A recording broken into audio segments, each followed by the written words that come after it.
What I want to do in this video is talk about the end of service, what to do when the preacher comes up, or in any time of the service, if somebody is getting ready to exhort, somebody's on the platform exhorting, and you're going to play softly behind the speaker in preparation for the next song. So the first thing is you want to have the next song in your mind.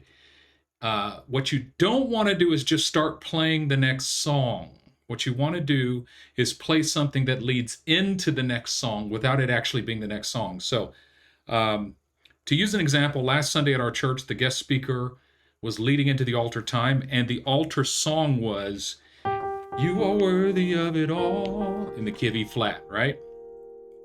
So if I were playing that altar knowing I'm going to go into that song, I would have started with something like this.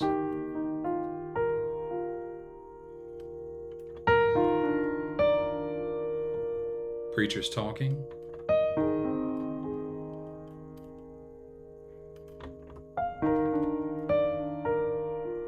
Barely playing. It just adds texture to the atmosphere.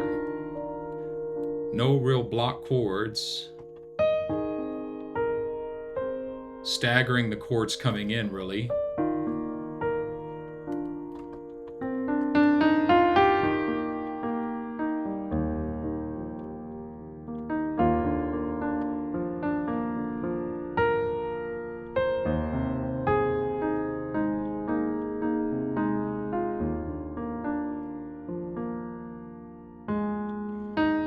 And that leads to, "You are worthy of it all."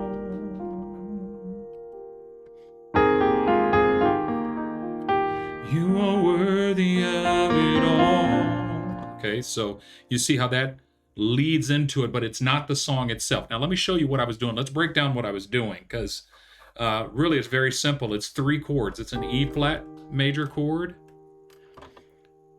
B flat major chord. See a B flat major chord in the right hand with an E flat in the bass, and then an A flat major chord with an E flat in the bass, and then a B flat again. So all it is E flat, B flat, A flat, B flat, E flat. So this is the chording. This is the chording.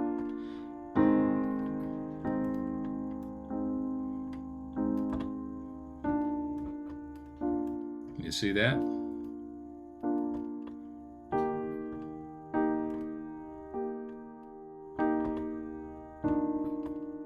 This is the basic chording. And really what this is a 1, 5, 4, 5, 1 progression. 1, 2, 3, 4, 5. And all it is the 1 chord, which is E flat, the 5 chord, which is B flat, and the 4 chord, which is A flat. The only difference is we're leaving the E flat in the bass. Okay? Now, what am I doing in terms of voicings? Because the voicings are different.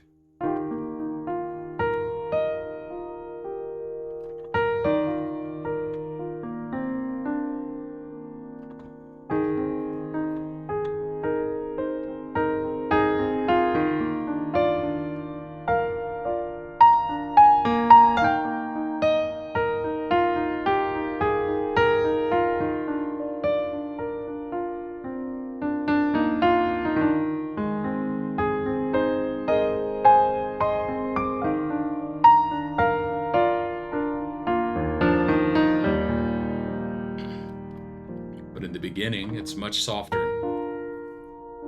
You're barely playing.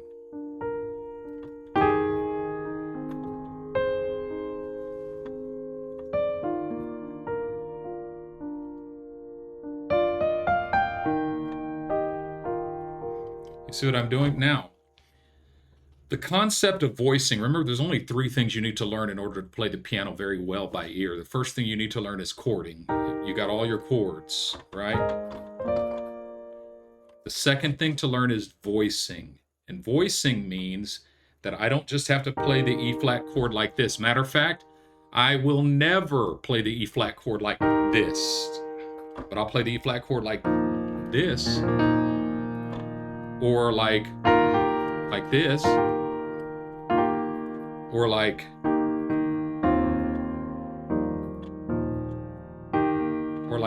this, but just a wall of notes like that, where I'm filling in every single one of the notes, it's overkill. It's not necessary. E flat with an added 2. Throwing that 2. 1, 2, 3, 4, 5, 6, 7, 1. So this is the 2 of the E flat scale. If I throw that in the chord, it adds texture. It's called an E flat major 2. So I can do that at the beginning, at the end, or I could use that as a grace note.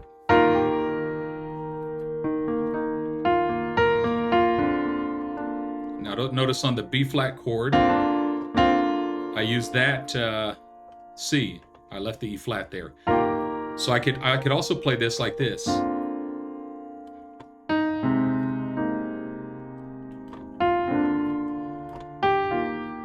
See how I walk down? E flat, B chord, B flat chord, all I did was put the D in the bass. It's called the B flat in the first inversion. It's a particular voicing. A flat chord, all I did was put the C in the bass, which is a particular voicing called the first inversion, and then walk back up. But what I want you to practice is, notice how I like to start with this as the melody. This is the real melody of what I'm playing.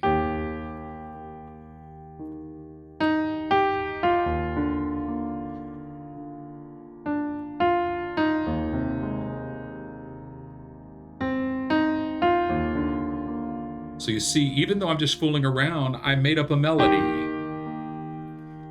And that melody is going to determine the shape of what I'm playing.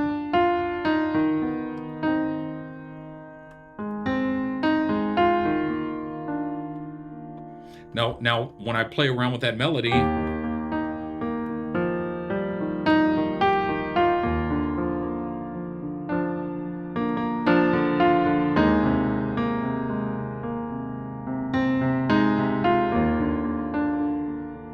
does that make sense?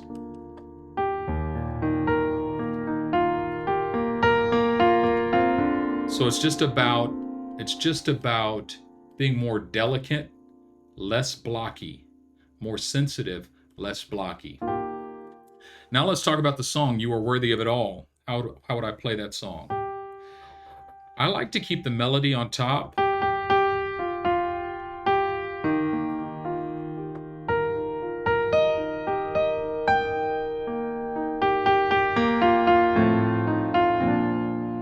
You see how I reharmonized that?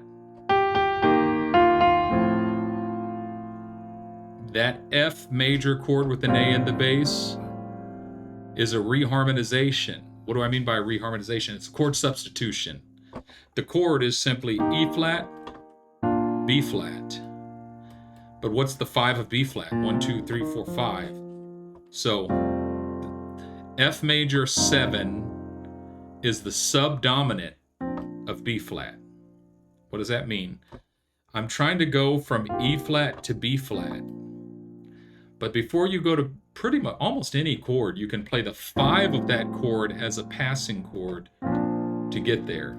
So I would play, You Are Worthy of It All. What did I do there? A flat, B flat, E flat. These are just passing chords. You are worthy of it all.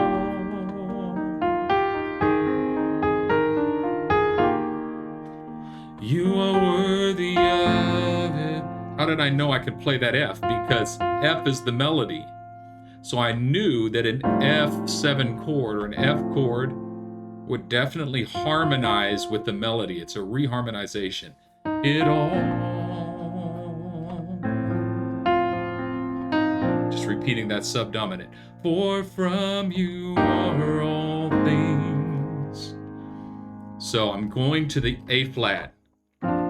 I could have just went, for from you are all things. But I went, for from you are all things. What is this? It's an E flat chord in the first inversion.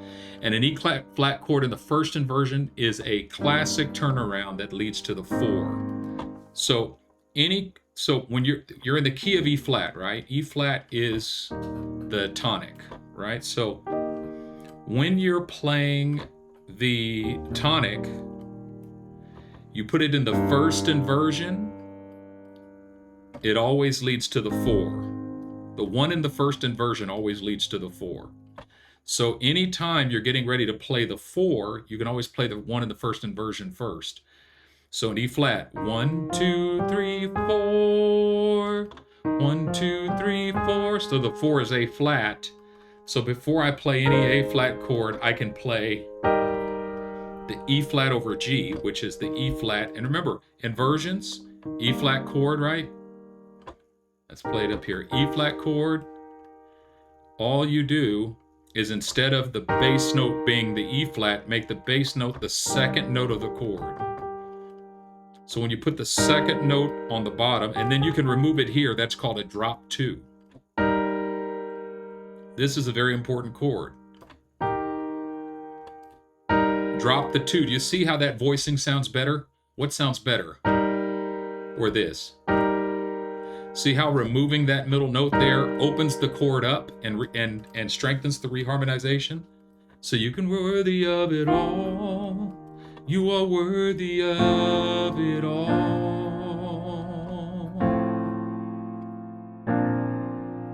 For from you are all. Notice the only G in this chord is down here. Notice I didn't play the G here. Why? Because this is a drop 2. Are all things, and to you are all things. I can add that F over A again because I know I'm leading to the B flat. So before I get to the 5, I can always play that subdominant.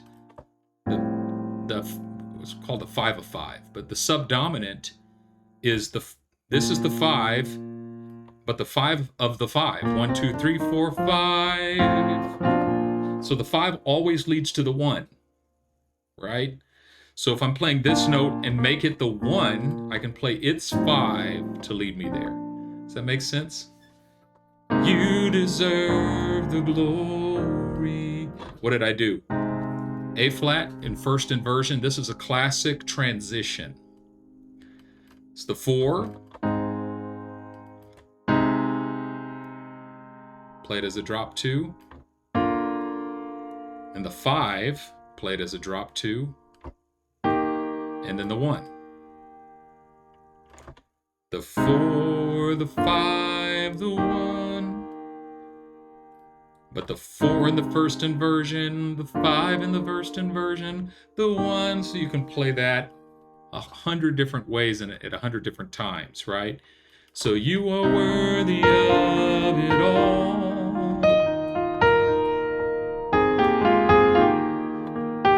You are worthy of it all.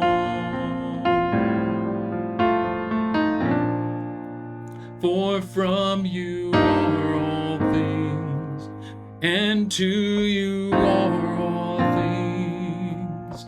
You deserve the glory.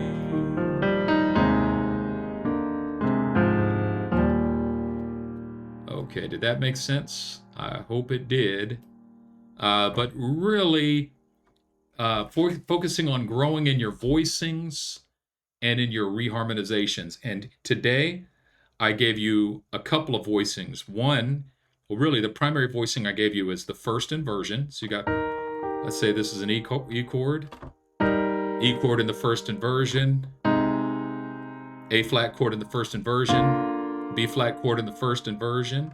Right? So I gave you the drop 2. That's a drop 2. That's a drop 2. Why? You took that second note of the chord and dropped it. Dropped it an octave and then turned the chord into a first inversion. Does that make sense? All right, let me know if you have any questions.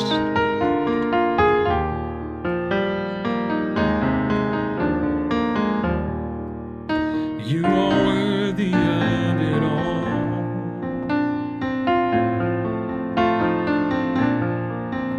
For from you are all things, and to you are all things.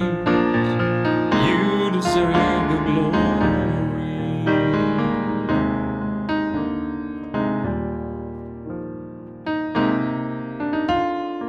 Day and night, let incense arise. Day and night, let incense arise. Day and night, let incense arise. Day and night, let incense. You are worthy of it all.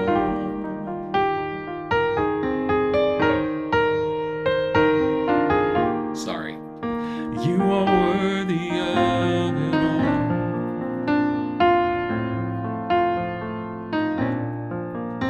For from you are all things, and to you are all things.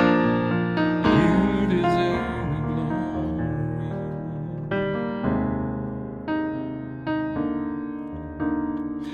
You deserve the glory. Now see how we get to the end of the song? And I just keep going.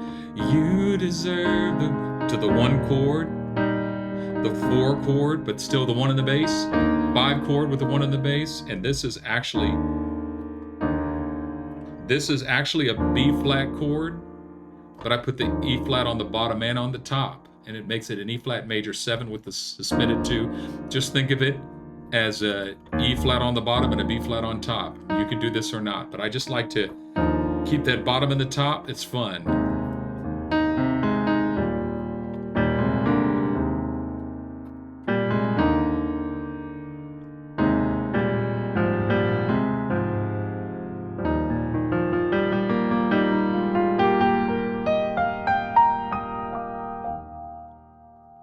All right, hope that helped. Let me know if you have any questions.